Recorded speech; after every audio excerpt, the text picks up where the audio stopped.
Hello नमस्कार दोस्तों, मैं हूं अंकित श्रीवास्तव और आपका स्वागत है हमारे चैनल एनी श्री ई क्लासेज में। दोस्तों, मैं आपके सामने लाया हूं all railway exams most important PIQ, यानी कि जितने भी रेलवे के एग्जाम्स आ रहे हैं उन सब के मोस्ट इम्पॉर्टेंट जितने भी पीआईक्यू हैं वो सब आपके सामने रखे जा रहे हैं। जो कि हिस्ट्री और पॉलिटी के अभी मैं आपके सामने 30 प्रश्नों का प्रैक्टिस सेट लेके आया हूँ, जो कि पार्ट 1 है और इसकी लैंग्वेज जो है हिंदी होने वाली है। तो दोस्तों, अभी हम स्टार्ट करेंगे क्वेश्चंस को। उससे पहले मैं आपसे थोड़ा सा बात कर लूँ कि ये आपका 30 प्रश्न हैं। तो मैं यहाँ पे सेट लगाने के लिए हम लोग जा रहे हैं। तो इससे पहले मैं आपको बता दूं कि आपको हिस्ट्री और पॉलिटी का ज्ञान तो होना चाहिए, आपको पहले से पढ़े हुए होने चाहिए। यहाँ पे हम लोग सेट लगा रहे हैं तो क्वेश्चंस तभी होंगे जब आपको पहले की चीज़ें याद होंगी। लेकिन फिर भी मैं यहाँ पे आपको आंसर्स बताऊँगा और उसके रीजन्स भी बताऊँगा। हम पूरी कोशिश करेंगे कि आपको, अगर आपने नहीं भी पढ़ा है तो भी आपकी चीज़ें क्लियर हो जाएं, ठीक है। तो अभी आपके पास 30 प्रश्न हैं। कम से कम आप अपना टारगेट बनाएं कि 25 प्लस क्वेश्चन आपसे हों, उससे कम नहीं होने चाहिए, नहीं तो आप बहुत वीक स्टूडेंट हैं, ठीक है। चलिए हम क्वेश्चंस की तरफ बढ़ते हैं। फर्स्ट क्वेश्चन आपके पास है, भारतीय राष्ट्रीय कांग्रेस की स्थापना कब हुई थी? तो आपके पास ऑप्शंस हैं, ए 1885, बी 1887, सी 1905 और डी है 1911। तो बताइए दोस्तों कि भारतीय राष्ट्रीय कांग्रेस की स्थापना कब हुई थी? तो दोस्तों, भारतीय राष्ट्रीय कांग्रेस की स्थापना जो है 1885 में हुई थी, यानी कि ऑप्शन ए जो है करेक्ट है। अब ये किसके द्वारा हुई थी? ये हुई थी ए ओ ह्यूम द्वारा। किसके द्वारा? ए ओ ह्यूम द्वारा इसकी स्थापना की गई थी, ठीक है दोस्तों। चलिए अगले क्वेश्चन को देखते हैं। अगला प्रश्न है कि 1857 की जो क्रांति थी उसकी शुरुआत किस जगह से हुई थी, किस स्थान से हुई थी? तो ऑप्शंस हैं, ए कानपुर, बी मेरठ, सी झांसी और डी है दिल्ली। तो दोस्तों आप बताइए कि 1857 की जो क्रांति थी उसकी शुरुआत कहाँ से हुई थी? तो दोस्तों 1857 की जो क्रांति थी उसकी शुरुआत मेरठ से हुई थी, यानी कि ऑप्शन बी जो है वो करेक्ट है। एक और चीज़, ये किस डेट को हुई थी? तो ये हुई थी 10 मई को। कब हुई थी? 10 मई 1857 को, ठीक है। याद रखिएगा कि इसकी शुरुआत जो है 10 मई 1857 को मेरठ से की गई थी। चलिए अगले प्रश्न को देखते हैं। अगला प्रश्न है कि संविधान सभा के अस्थायी अध्यक्ष कौन थे? तो ऑप्शंस हैं, doctor Rajendra Prasad, B Jawaharlal Nehru, C doctor B R Ambedkar और डी है सच्चिदानंद सिन्हा। तो दोस्तों संविधान सभा के जो अस्थायी अध्यक्ष थे वो आपके थे डॉक्टर राजेंद्र प्रसाद जी। कौन थे? डॉक्टर राजेंद्र प्रसाद, यानी कि ऑप्शन ए जो है वो आपका करेक्ट है, ठीक है। अगले प्रश्न की तरफ बढ़ते हैं। अगला प्रश्न है, भारत का संविधान कब लागू हुआ? ऑप्शंस हैं, ए 15 अगस्त 1947, बी 26 जनवरी 1950, सी 26 नवंबर 1949 और डी है 2 अक्टूबर 1950 को। तो दोस्तों भारत का जो संविधान है वो आपका 26 जनवरी 1950 को लागू हुआ था, याद रखिएगा। और इसीलिए इस दिन ही हम लोग गणतंत्र दिवस मनाते हैं। कौन सा दिवस मनाते हैं? गणतंत्र दिवस मनाते हैं, ठीक है। चलिए अगले प्रश्न की तरफ बढ़ते हैं। अगला प्रश्न है आपके पास, भारत छोड़ो आंदोलन किस वर्ष हुआ? आपका ऑप्शंस हैं, ए 1920 में, बी 1930 में, सी 1942 में और डी है 1947 में। तो दोस्तों भारत छोड़ो आंदोलन जो है आपका 1942 में शुरुआत की गई थी। कब की गई थी? 1942 में की गई थी। और इस समय जो है महात्मा गांधी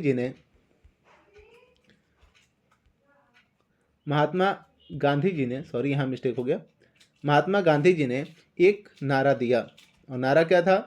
करो या मरो का। किसका? करो या मरो, ठीक है दोस्तों। याद रखिएगा कि भारत छोड़ो आंदोलन जो है 1942 में इसकी शुरुआत हुई थी, है ना। और इसमें महात्मा गांधी जी ने करो या मरो का नारा दिया था। चलिए अगले प्रश्न की तरफ बढ़ते हैं। अगला प्रश्न है आपके पास, मौलिक अधिकार कितने हैं? ऑप्शंस हैं, ए 5, बी 6, सी 7 और डी है 8। तो दोस्तों बताइए कि मौलिक अधिकारों की संख्या जो है वो कितनी है? दोस्तों फिलहाल में मौलिक अधिकारों की संख्या 6 है, लेकिन इससे पहले मौलिक अधिकारों की संख्या 7 थी। और किस मौलिक अधिकार को निकलने के कारण इसकी संख्या 6 हो गई है? तो वो है शिक्षा का अधिकार। शिक्षा का अधिकार, इसको जो है मौलिक अधिकार से निकाल दिया गया है, जिस कारण से इसमें 7 की जगह इसकी संख्या जो है 6 हो चुकी है, ठीक है। अगले प्रश्न की तरफ बढ़ते हैं। अगला प्रश्न है आपके पास, भारतीय संविधान की प्रस्तावना किससे ली गई है? ऑप्शंस हैं A America, B France, C Britain और डी है रूस। तो दोस्तों भारतीय संविधान की जो प्रस्तावना है वो जो है आपका फ्रांस से ली गई है। किससे ली गई है? फ्रांस से ली गई है, यानी कि ऑप्शन बी जो है वो करेक्ट है। तो दोस्तों फ्रांस से क्या क्या लिया गया है?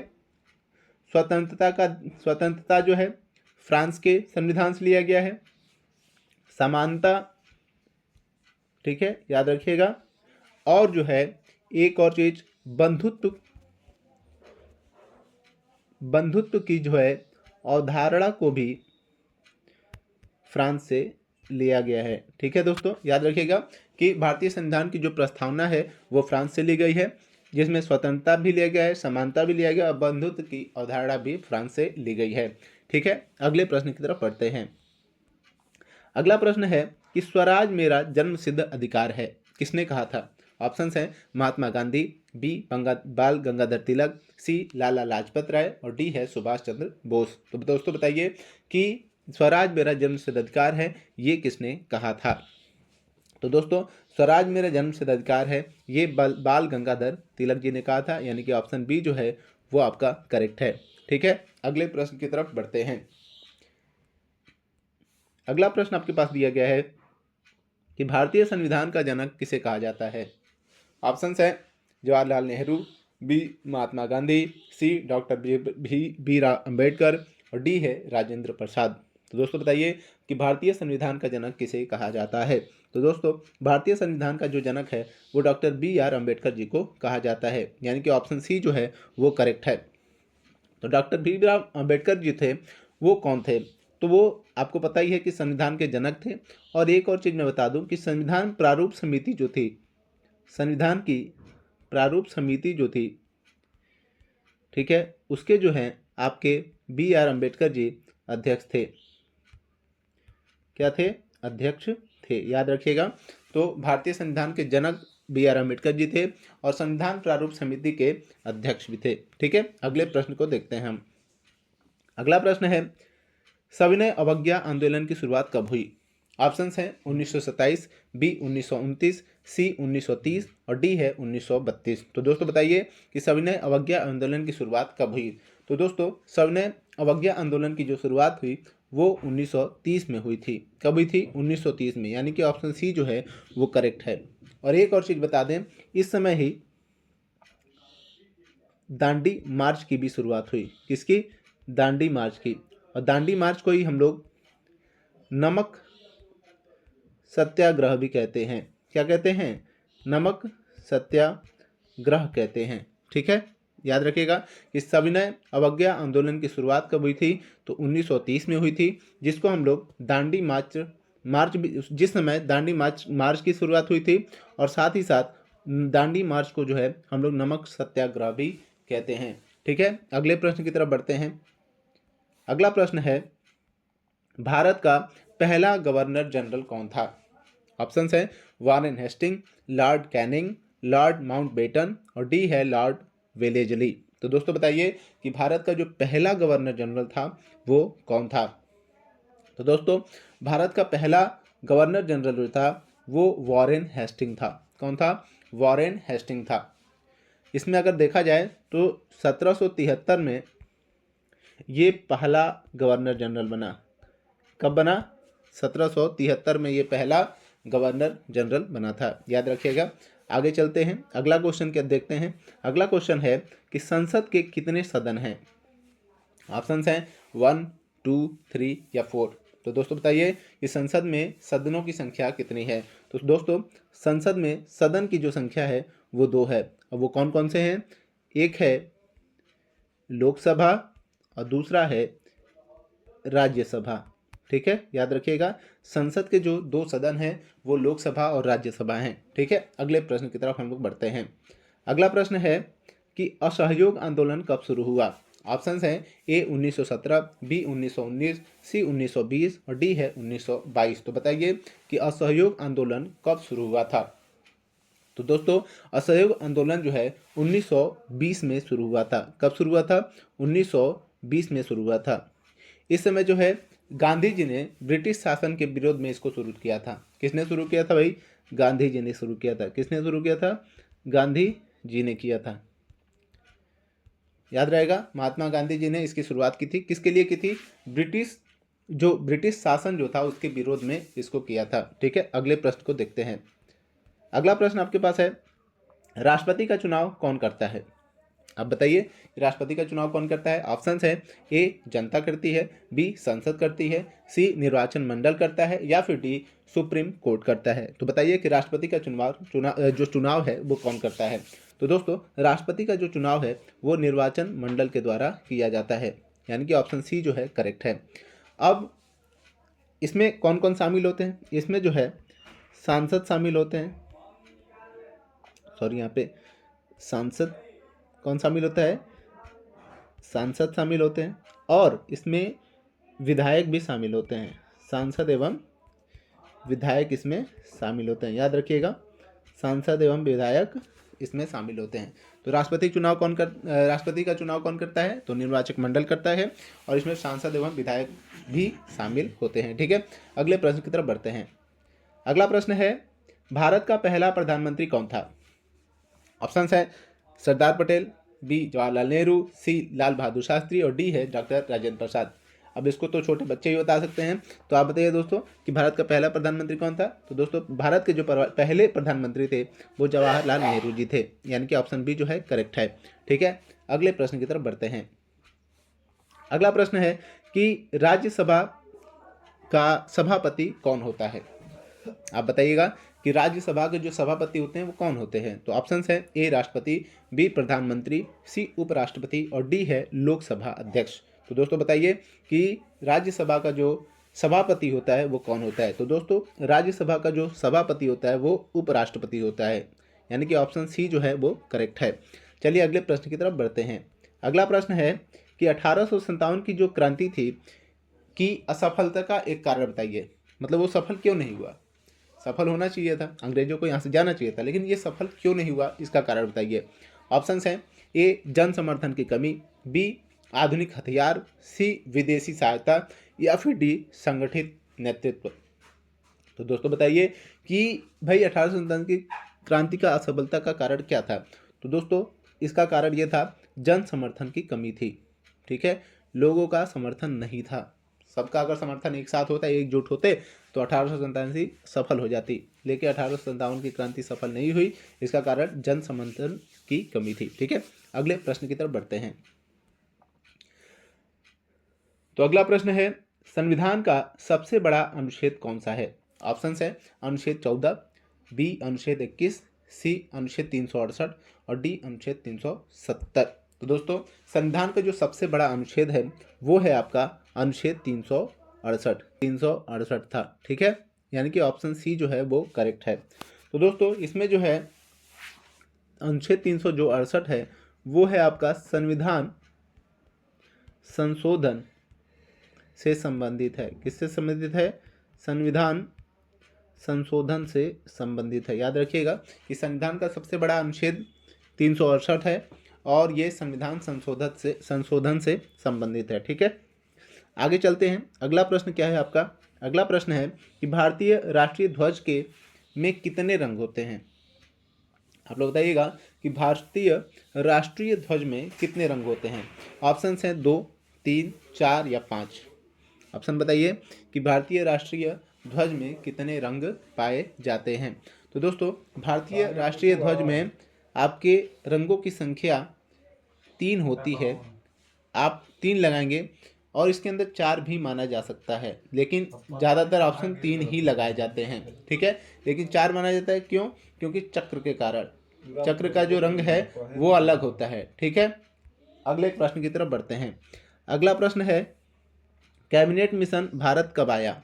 जो कैबिनेट मिशन था वो भारत में कब आया था? तो ऑप्शंस हैं, ए 1942, बी 1945, सी 1946, और डी है 1947। तो दोस्तों बताइए कि जो कैबिनेट मिशन था वो भारत में कब आया था? तो दोस्तों, कैबिनेट मिशन जो है भारत में 1946 में आया था, यानी कि ऑप्शन सी जो है वो करेक्ट है। चलिए अगले प्रश्न की तरफ बढ़ते हैं। अगला प्रश्न है, भारत में प्रथम महिला राज्यपाल कौन थी? ऑप्शंस हैं, ए सरोजिनी नायडू, बी सुचेता कृपलानी, सी प्रतिभा पाटिल और डी है इंदिरा गांधी। तो दोस्तों बताइए कि भारत में प्रथम महिला राज्यपाल कौन थी। तो दोस्तों भारत में प्रथम महिला राज्यपाल जो थी वो आपकी सरोजिनी नायडू जी थी। ठीक है, और ये जो है उत्तर प्रदेश की भी पहली महिला राज्यपाल थी। उत्तर प्रदेश की पहली महिला राज्यपाल भी सरोजिनी नायडू थी और भारत की भी पहली महिला राज्यपाल भी सरोजिनी नायडू थी। ठीक है, आगे की तरफ बढ़ते हैं। अगला प्रश्न है, भारत का संविधान कितने अनुच्छेदों से बना है। इस समय की बात हो रही है कि कितने अनुच्छेद लगे हैं भारत के संविधान में। दोस्तों ऑप्शंस हैं, ए 395, बी 444, सी 448 और डी है 470। तो दोस्तों भारत का जो संविधान है वो फिलहाल की बात करें अभी की, तो उसमें 448 अनुच्छेद हैं। कितने? 448। और ये समय समय पर जो है इन संशोधनों का जो है अनुच्छेद बढ़े हैं। पहले कुछ और थे, अभी धीरे धीरे बढ़ते जा रहे हैं। ठीक है, आगे की तरफ बढ़ते हैं। अगला प्रश्न है कि लोकसभा का कार्यकाल कितने वर्ष का होता है। ऑप्शंस हैं, ए 4 वर्ष, बी 5 वर्ष, सी 6 वर्ष और डी है 7 वर्ष। तो दोस्तों बताइए कि लोकसभा का जो कार्यकाल है कितने वर्ष का होता है। तो दोस्तों लोकसभा का कार्यकाल जो है वो आपका 5 वर्षों का होता है, यानी कि ऑप्शन बी जो है वो करेक्ट है। लेकिन जब भी कोई आपातकाल आता है उसमें इसका कार्यकाल बढ़ाया भी जा सकता है। कोई आपातकाल आता है तो इसमें कार्यकाल क्या कर सकते हैं, बढ़ा सकते हैं। ठीक है, अगले प्रश्न की तरफ बढ़ते हैं। अगला प्रश्न है कि भारत का राष्ट्रीय गीत कौन सा है। एक होता है राष्ट्रीय गान और एक होता है राष्ट्रीय गीत। तो आप लोग बताइएगा, ए है जन गण मन, बी वंदे मातरम, सी सारे जहां से अच्छा और डी है विजय विश्व तिरंगा हमारा। ठीक है, तो आप बताइए कि भारत का राष्ट्रीय गीत कौन सा है। तो दोस्तों भारत का राष्ट्रीय गीत जो है वो आपका वंदे मातरम है, यानी कि ऑप्शन बी जो है करेक्ट है। और जनगण मन क्या है भाई, राष्ट्रीय गान है। क्या है, राष्ट्रीय गान है। ओके, चलिए अगले प्रश्न की तरफ बढ़ते हैं। अगला प्रश्न है कि भारत छोड़ो आंदोलन का नारा क्या था। ऑप्शन है, ए जय हिंद, बी इनकलाब जिंदाबाद, सी करो या मरो और डी वंदे मातरम। तो दोस्तों भारत छोड़ो आंदोलन का नारा ये था कि करो या मरो, करो या मरो। ठीक है, याद रखिएगा, करो या मरो। ठीक है, अगले प्रश्न की तरफ बढ़ते हैं। अगला प्रश्न है कि भारतीय संविधान की आत्मा किसे कहा जाता है। ए मौलिक अधिकार, बी मौलिक कर्तव्य, सी प्रस्तावना और डी नीति निर्देशक तत्व। तो दोस्तों बताइए कि भारतीय संविधान की आत्मा किसे कहा जाता है। तो दोस्तों भारतीय संविधान की जो आत्मा है उसे हम प्रस्तावना को कहते हैं। किसे कहते हैं, प्रस्तावना को कहते हैं। ठीक है, यानी कि ऑप्शन सी जो है वो करेक्ट है। इसमें जो है संविधान के उद्देश्य भी लिखे हैं। क्या लिखे हैं, संविधान के उद्देश्य भी इसके अंदर लिखे गए हैं। याद रखिएगा, संविधान के उद्देश्य को भी इसके अंदर लिखा गया है। ओके, चलिए अगले प्रश्न को देखते हैं। अगला प्रश्न है, नीति निर्देशक तत्व किस देश के लिए गए हैं, है ना। नीति निर्देशक तत्व जो है किस देश से लिए गए हैं। तो ऑप्शंस हैं, A America, B Britain, C Ireland और डी है फ्रांस। तो बताइए दोस्तों कि नीति निर्देशक तत्व किस देश से लिए गए हैं। तो दोस्तों नीति निर्देशक तत्व जो है वो आपके आयरलैंड से लिया गया है, यानी कि ऑप्शन सी जो है वो करेक्ट है। ठीक है, अगला क्वेश्चन है, भारत में पहला आम चुनाव कब हुआ था। पहली बार चुनाव कब किया गया था। तो ए 1947, बी 1950, सी 1951 से 52 या फिर 51 या तो 52 और डी 1955। तो दोस्तों याद रखिएगा, भारत का जो पहला आम चुनाव था वो 1951-52 में हुआ था, यानी कि ऑप्शन सी जो है वो करेक्ट है। ठीक है, अगला प्रश्न है, भारत के पहले राष्ट्रपति कौन थे। तो दोस्तों ऑप्शंस हैं, ए जवाहरलाल नेहरू, बी डॉक्टर राजेंद्र प्रसाद, सी डॉक्टर राधाकृष्णन और डी है राजगोपालाचारी। तो दोस्तों बताइए कि भारत के पहले राष्ट्रपति कौन थे। तो दोस्तों भारत के पहले राष्ट्रपति जो है डॉक्टर राजेंद्र प्रसाद थे। कौन थे, डॉक्टर राजेंद्र प्रसाद थे, यानी कि ऑप्शन बी जो है वो करेक्ट है। ठीक है दोस्तों, चलिए आगे बढ़ते हैं अगले प्रश्न की तरफ। अगला और अंतिम, ठीक है, अंतिम प्रश्न ये है, किस अनुच्छेद में समानता का अधिकार है। ऑप्शंस हैं, ए अनुच्छेद 12, बी अनुच्छेद 13, सी अनुच्छेद 14 और डी है अनुच्छेद 15। तो बताइए दोस्तों किस अनुच्छेद में समानता का अधिकार है। तो दोस्तों समानता का जो अधिकार है वो अनुच्छेद 14 में पाया जाता है। यानी कि ऑप्शन सी ये करेक्ट है। ठीक है, अब मैं आपसे ये कहना चाहता हूँ कि अगर आपको मेरी क्वेश्चंस अच्छे लगते हैं, मेरे वीडियोज अच्छे लगते हैं, तो आप मुझे सब्सक्राइब करें और लाइक करें और शेयर करना ना भूलें, ताकि आपके अन्य भी दोस्त हैं जो रेलवे का एग्ज़ाम देना चाहते हैं, उनके क्वेश्चंस हिस्ट्री पॉलिटी के जो भी जीके जीएस के हैं वो सारे कॉन्सेप्ट क्लियर हो जाएंगे। आपका भी भला होगा और दूसरों का भी भला होगा। ठीक है, मिलते हैं फिर आपसे अगले पार्ट में, पार्ट सेकंड में। ओके, धन्यवाद।